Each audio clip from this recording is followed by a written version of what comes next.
जींद के सभी पत्रकार भाइयों को नमस्कार, राम राम। और आज प्रदेश अध्यक्ष की जिम्मेवारी मिलने के बाद पहली बार जन आशीर्वाद संपर्क अभियान के तहत मैं जींद में आया हूं और आज आपसे रूबरू हुआ हूं। हमारे जिलाध्यक्ष तेजिंदर ढोल जी, हमारे लोकप्रिय विधायक डॉक्टर कृष्ण मीठा जी, हमारे प्रदेश के महामंत्री कृष्ण बेदी जी, प्रभारी मदन जी और प्रवक्ता हमारे रामराज जी शर्मा जी, रोहिला जी, हमारे दोनों चेयरमैन अमरपाल राणा जी, करमवीर सैनी जी और भारतीय जनता पार्टी के सभी कार्यकर्ता यहाँ उपस्थित हैं। आज जन आशीर्वाद संपर्क अभियान में जिस प्रकार का उत्साह और जोश कार्यकर्ताओं का देखने को मिला है, ये ऐतिहासिक कार्यक्रम आज हुआ है।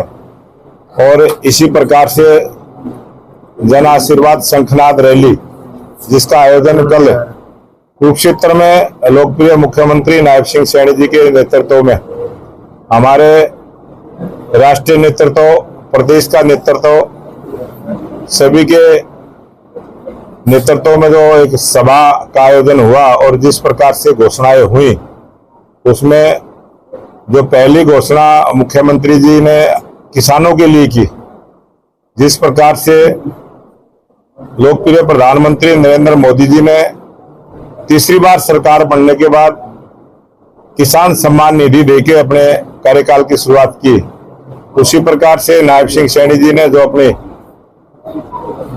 जन आशीर्वाद शंखनाद रैली, जिसकी शुरुआत कल कुरुक्षेत्र से की, किसानों के लिए बहुत ही ऐसी घोषणाएं, जो हरियाणा आज पहला ऐसा प्रांत बना है जो किसान के द्वारा उगाई गई प्रत्येक फसल को एमएसपी के रेट पर खरीदने का काम हरियाणा प्रांत करेगा।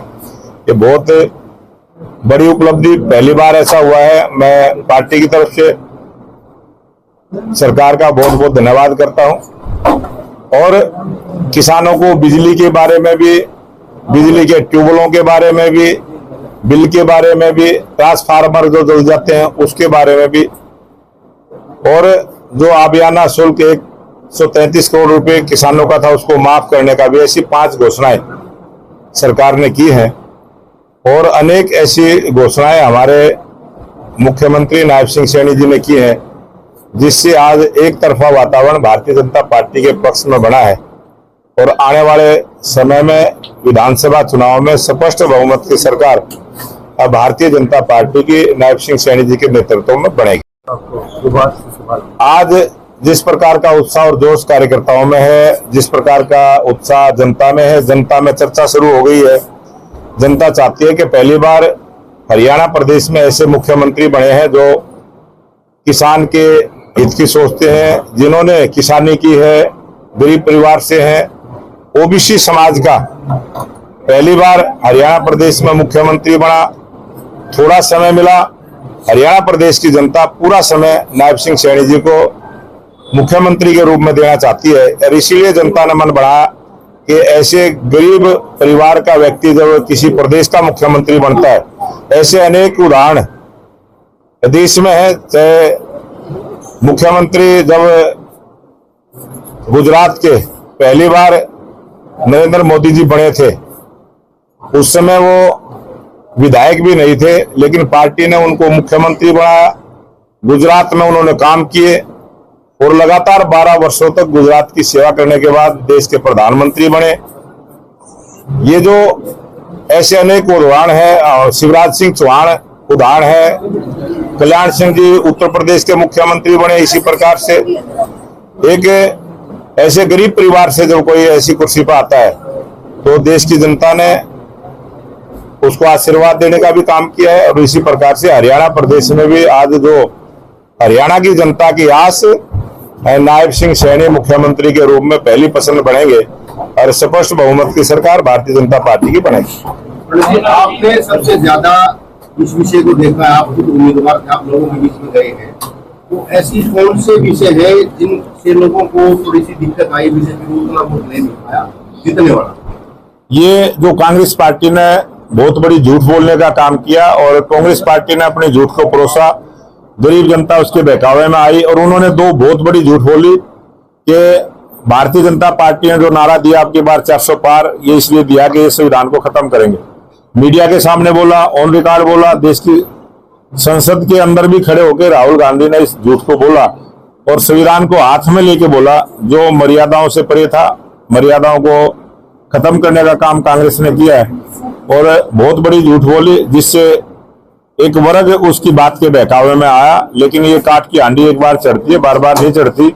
और दूसरी झूठ उन्होंने बोली थी कि आरक्षण को भी खत्म करेंगे। संविधान के साथ साथ उन लोगों को लगा कि आरक्षण खत्म हो जाएगा। और एक उन्होंने झूठ बोली कि 8500 रुपये प्रत्येक बहनों के खाते में आएंगे। बहुत सारी ऐसी झूठ बोली उन्होंने, चुनाव के समय बोली। लेकिन सबसे बड़ी जो झूठ एक संविधान को लेकर बोली है, ये उसी की वजह से ये जो 2% वोट भी अगर भारतीय जनता पार्टी की बढ़ती, हमारी 2019 में और 2024 के चुनाव में 13 लाख वोट कम हुई। अगर ये 13 लाख वोटों का करें तो 1% वोट बढ़ती है। 1% वोट भी उनकी झूठ से प्रभावित होने की कारण से ये हमारी जो घाटा हुआ है। लेकिन देश की जनता सब जानती है और झूठ एक बार परोसा गया वो चल गया, आगे नहीं चलेगा। हम कर रहे हैं कि अन्ना प्रमुख तक हमारे पास वो बात करेंगे पार्टी। भारतीय जनता पार्टी का कार्यकर्ता पूरे जोश के साथ लगेगा, उत्साह के साथ लगेगा और इस आने वाले विधानसभा चुनाव में कांग्रेस की झूठ का मुकाबला करते हुए सरकार बनाने का काम करेगा। आपने कहा कि राहुल गांधी ने संविधान को लेकर झूठ बोला, लेकिन आपके कई नेता हैं जिनकी वीडियो सोशल मीडिया पर वायरल हुई थी कि संविधान बदलने के लिए हमें 400 सीट चाहिए। ये एक जगह से जो वीडियो वायरल हुई थी, दूसरी जगह से हुई ही नहीं। एक नेता के द्वारा वो गलती हुई थी और उसके बाद कांग्रेस ने उसी का हथियार भी बनाया। पंडित जी, जो सुप्रीम कोर्ट ने हाल ही में एससी को लेकर आरक्षण को लेकर क्या मानते हैं, उसके बाद भारतीय जनता पार्टी ने एजुकेशन में इसी आरक्षण को 2020 में हमने लागू कर रखा है। और भारतीय जनता पार्टी जो संविधान का आदेश है, सुप्रीम कोर्ट का जो आदेश है, संविधान के अनुसार काम करेगी।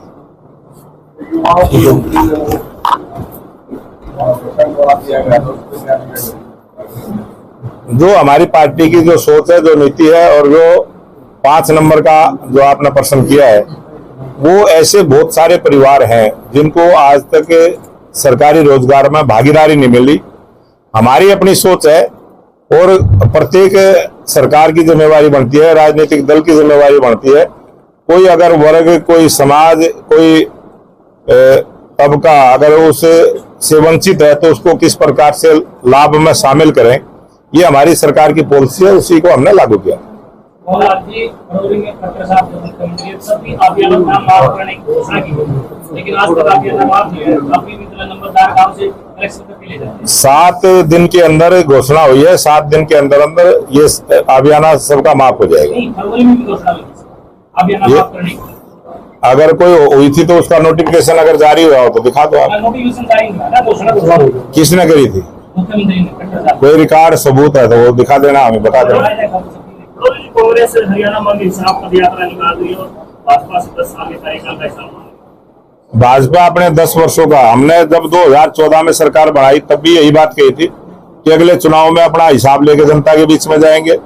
ये हमने किया। अब 2019 में अपना हिसाब लेके गए, अब 24 में भी अपना 10 वर्षों का हिसाब लेके जनता के बीच में गए हैं और अब भी जनता के बीच में अपना 10 वर्षों की उपलब्धियां लेके जाएंगे। मीडिया के माध्यम से भी जाएंगे, डायरेक्ट संपर्क के माध्यम से भी जाएंगे और पंपलेट के माध्यम से भी जाएंगे। भाजपा सरकार दावा करती है कि 58 से 70 गाँव में 24 घंटे बिजली आती है। मनोहर खट्टर ने दावा किया था, लेकिन जीत के कुछ ऐसे गाँव है जहाँ पर उन्होंने जाम भी लगाया, बिजली के कारण बिजली नहीं आती है। आज मैं आपके माध्यम से पूरे दावे से ये बात कहता हूं कि 5870 गाँव में 24 घंटे बिजली देने का हमने काम किया है।